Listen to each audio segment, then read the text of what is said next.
کہ ہر نماز سے بعد انسان کو تسبیح اگر وہ کرے تو کیا فائدہ ہوتا ہے. اس کے متعلق یہ حدیث ہے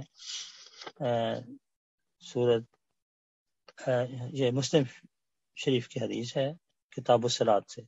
لکھا ہے کہ نبی ہریرہ رضی اللہ تعالیٰ عنہ حضرت ابی ہریرہ رضی اللہ بیان کرتے ہیں کہ حضرت صلی اللہ علیہ وسلم نے فرمایا من سبح فی دوبر کل صلاۃ ثلاثا وثلاثین وحمد اللہ ثلاثا وثلاثین وکبر اللہ ثلاثا وثلاثین فتلک تسعۃ وتسعون وقال تمام المئہ لا الہ الا اللہ وحدہ لا شریک لہ لہ الملک وله الحمد وهو على كل شيء قدیر غفرت خطایاہ وان كانت مثل زبد البحر.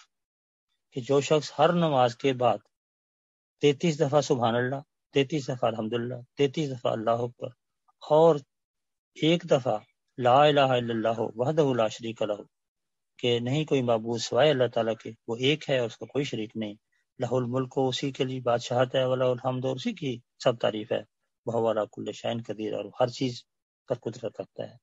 جو شخص یہ کہے گا غور و فکر کے ساتھ اور اس پر کے مطابق اپنی زندگی بنائے گا تو مایا غفرت یا خطا یا ہو اس کی تمام خطائیں معاف کر دی جائیں گی.